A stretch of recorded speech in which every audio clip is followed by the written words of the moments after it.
Good morning, all of you. I hope we are all ready for the class today. As I asked you to keep ready with the books, right? Your history book. Open up at page number 8, lesson number 1, page number 8. Keep yourself ready with the second section. Let's start today with a little quick recap of the first part because there was a gap in between. So, in the first part of the chapter, we saw the rise of the real factor behind, the real reason behind the rise of nationalism in Europe. And we saw that it was towards the later half of the 17th century that people in Europe came up with the idea of bringing up a change. And the main reason behind it was the image made by Frederick Siro, right? The French artist, he made a image visualizing freedom, visualizing the independence as well as the unification of different parts of Europe. Okay? And thus, because Frederick Suro belonged to France, so the entire concept of the nationalism in Europe started with the French Revolution. In detail, we have already studied the French Revolution in the previous class, right? Now, I just need to tell you, we started that the image developed into the minds of the people of Europe, the feeling of independence and the love for the nation. And when the love for the nation came up, there came up many revolutions, many struggles that landed up in bringing freedom in France. Freedom from the monarchical system, freedom from the feudal lord system that prevailed in France during that period. Now, when France got freedom from the despotic monarchy and converted itself into a monarchical, a constitutional monarch, formation of a constitution that instilled a new hope into the mindsets of the people, in not only in France but elsewhere also. And we saw that Napoleon's coming up in France really brought up a strong positive, it gave a strong message to the world as well. Later on, you will get to know about it, how the world was influenced by that. But now, let us concentrate on how the changes brought up by Napoleon Bonaparte in the name of the Napoleonic Code of 1804, how he brought up certain changes in France, and that really helped strengthening the disturbed political state in France. Now, with power, what happened was, that that people in France, people in France really saw that. I'm so sorry for this disturbance. So people in France saw that there was a change in France, and that was considered as, because there was a unified system of measurement, laws, administrative system, entire administrative came just took a new shape due to the Napoleonic Code, and thus you saw that the French armies later on, not only did this change brought up or bring popularity to Napoleon Bonaparte in France, but elsewhere in different parts of Europe, and then it it really, you may say, sowed the seed of the feeling of fight or struggle for nation struggle or nation's freedom in different parts of Europe. Today we shall concentrate on how the feeling of nationalism spreaded from Europe, from France to different parts of Europe. Now let us see. 18th century. Napoleonic Code brought up a change in France in 1804. Then in Europe during that 18th century period, it was a culmination of combination of many small units in the form of kingdoms, duchies, cantons, wherein these small duchies cantons were ruled by different rulers, and these were autonomous territories within which lived people belonging to different languages, speaking different diverse cultures. Okay, they spoke different language, they belonged to different ethnic groups.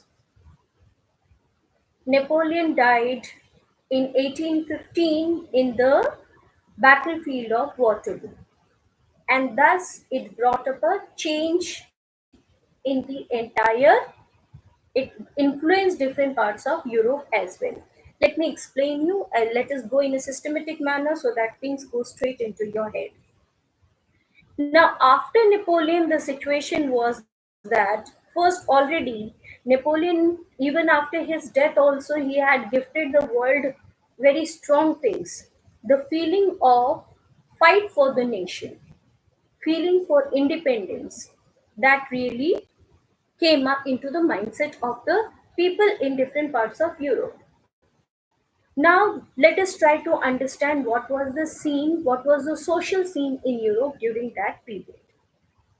Now, during the 18th century, Europe was a home to different small units in the name of duchies, cantons, as I am telling you, right? Under different rulers. Each ruler had their own system of governance, had their own cultural practices. They belonged to different ethnic groups. Now, the concept of or bringing up a political unity in that scenario was not an easy task. Amidst all these variations, the idea of nationalism, nation state, emerged due to the social system that prevailed in Europe during that time. The European society comprised of two different sets of people, you may say two main classes of people. One which believed in the past system, they were known as the aristocrats, those who had the conservative mentality. They were happy with their old system and they really did not want much change. While the other half comprised of the enlightened new middle class. Now, this middle class, those who had already tasted the beauty of freedom through France, now wanted to enjoy the very same system in their own areas, within their own territories. So let us try to understand the aristocracy and the middle class. The entire European struggle for nationalism, freedom in Europe, different parts of Europe, came up due to this. This was the base tone, this was the main reason. The aristocracy and the new middle class. Amidst these variations, the idea of nationalism and nation state emerged due to this social system. The European society during that time comprised of two main classes. One was the aristocracy, which comprised of people, those who were rich, princely people, the rulers, and those who had close tie with these high ranked people. That means they had so close ties, the bureaucrats, the aristocrats, and as a result of that, they did not want much change. They did not want any reduction in their rank and their respect and their recognition in the European society. Now, the second class of people that prevailed there was the new middle class. The new middle class comprised of the educated masses, the overseas traders and merchants, those who with time had gained much money, they had a lot of riches, and when situations prevail, when situations turn out to be positive, people want positivity prevailing in their lives as well. And that's why this new middle class was more keen towards bringing up an independent state. So the concept of national liberalism came into the mindset of these new middle class people. There was a constant fight, conflict in between these two classes because of their reasonings, based on their reasoning of their ideologies on two grounds. One was political ground. That means these two main classes were always at a conflict with one another on two main grounds. One was on the political ground and the other was on the social ground. Now, there was a clash between the political ideologies. What were the political ideologies? From the very the name of the classes, we can understand. What would the aristocrats fight for? That conservative reign, their respect, their recognition. Just in contrast to that, what would the middle class fight for? They would fight for democracy, modernization, liberty, right? Freedom. So there was a constant fight in between these two classes on the political ground. First was the political ground, and then was the social ground.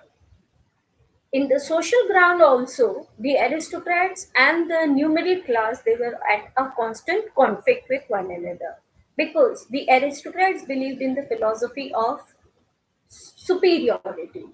They were not ready to give up their status. They were not ready to take up any flexibility in the amount of respect they had been gaining.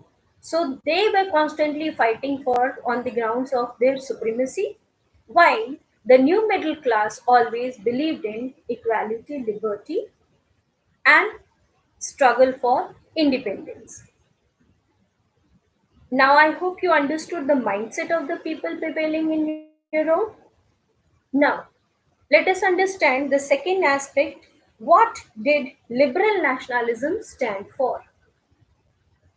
The liberal nationalism ideas of this comprise of this is speaking about the ideas of national unity in early 19th century Europe, which was closely allied to the ideology of liberalism.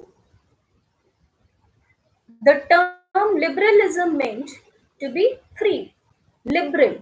It comes from the literal word liberal, which means to be free, freedom.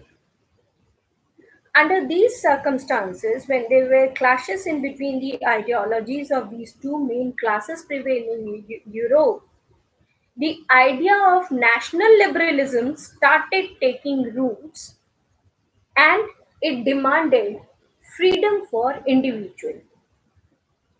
Now, what did this freedom start for, ask for?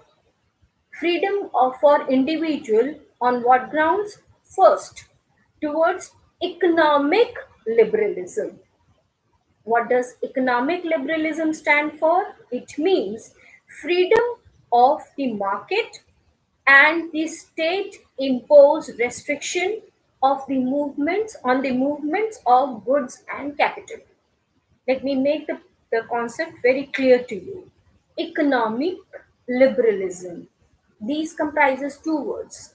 One is economic. That means it has something to do with economy, money. And liberalism fights for freedom. So freedom on the economic ground. What was the fight for economic liberalism against?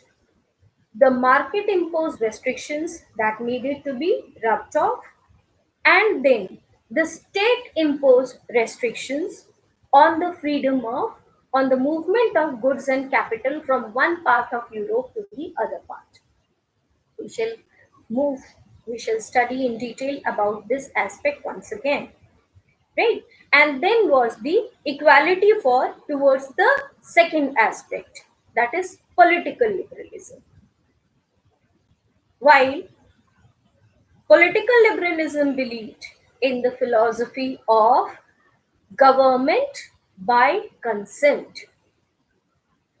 The conservative did not want any participation of the other classes else than the aristocrat in the governance. They believed in conservatism means the old pattern, rule by the power.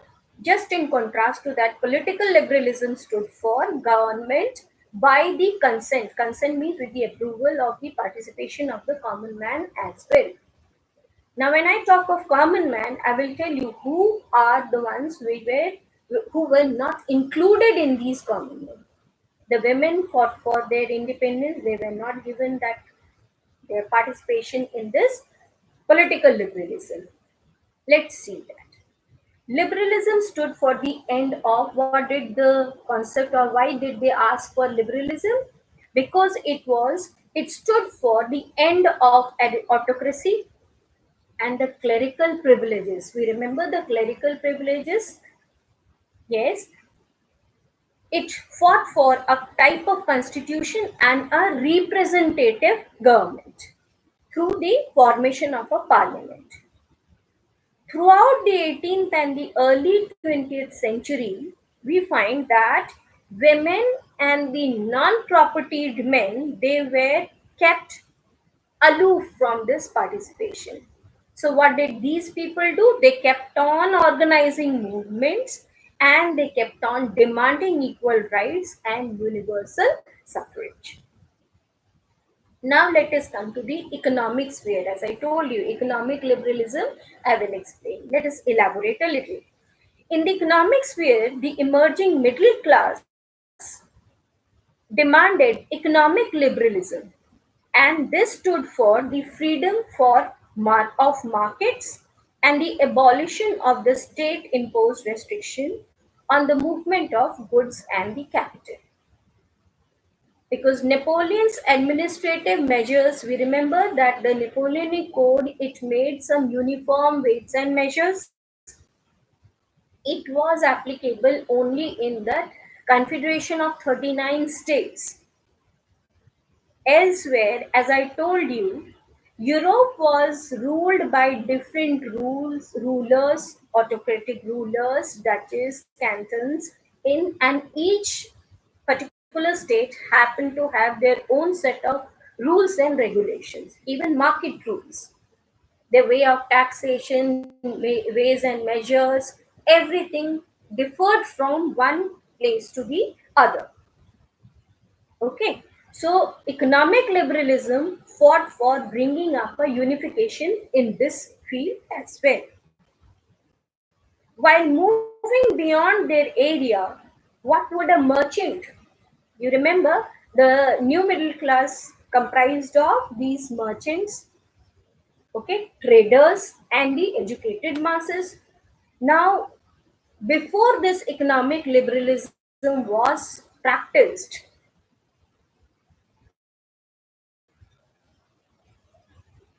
okay, before this economic liberalism was practiced, the situation was a merchant had to move his goods from one place from Europe to the other. He had to pay taxes at number of times, and more than that, there was no uniformity in the weights and measures that was practiced in different places. Last section also, I explained you that the Napoleonic Code was only the one which really tried to bring up a unification in this field. In different parts of there were different system of units and measurements. Now this economic liberalism was trying to fight or bring a unification in this field also, that there should be a uniform set of rules and regulations with regard to ways and measures, currency, right? Because every confederation or every unit, every state happened to have its own currency, and that was making it very difficult for the because the value of this currency differed from one part of Europe to the other. There was no uniformity there. So what happened was that this economic liberalism was trying to fight for that. While moving beyond their area, a merchant had to pass through many custom barriers and pay custom duties. As unit of measures differed from place to place, they created obstacles to economic exchange and growth. Thus, middle classes argued for the creation of a unified economic territory which would allow freedom of free flow of goods, people, and capital across territories. Understood? Now, this was the fight, this was the struggle that was going on in between the two main classes that prevailed in different parts of Europe. In 1834, a customs union or the Zollverein came into existence. That also through Prussia's initiative. So the Zollverein was formed at the initiative of Prussia and it was joined by many German states. What did the Zollverein do? The Zollverein tried to abolish all these tariff barriers, reduce the number of currencies to two. We remember that the confederation of 39 states in Germany in different parts of Europe was had their units, different currencies. Now these 39 currencies, movement of goods from one place to the other, the value of these currency differed from place to place. As a result of that, the merchant had to face million troubles. So to get rid of this problem, the Zollverein wanted to just brought down to these the number of currencies from 39 to just two, right? And it also stimulated railway networking system to harness national unification so that there could be free movement of goods and capital from one part of Europe at an easy rate without much disturbance in between. And these facilities only, these changes only facilitated, okay, economic liberation. Now, this economic liberation was going on one hand. In the meantime, this was the contribution of or the struggle of the new middle class. Now, what were these aristocrats doing when these liberal nationalists were trying to bring about a positive change in Europe? What were these conservatives doing? The conservatives were trying on their own level to keep up with the old system. They were not ready to bring up change. The above changes, now these systems, this was the reason why we come to 2.3 section. You will be seeing that a new conservatism after 1815. After 1815, what was so specific about 1815? Napoleon Bonaparte's death in the battlefield of Waterloo. Now, after Napoleon's death, Europe was without a strong ruler. Now, the conservators who had been ruling Europe before that, they were they felt that it is high time for us to that we get back to our power. Okay, so the above changes led to the beginning of a new period in Europe by the 18th century after the defeat of Napoleon in 1815. And this period was called the New Conservatism, as the conservatives who regained power after Napoleon, right? They were trying to keep up with bring back their own rule. But this time, that conservatism was slightly different from the old system.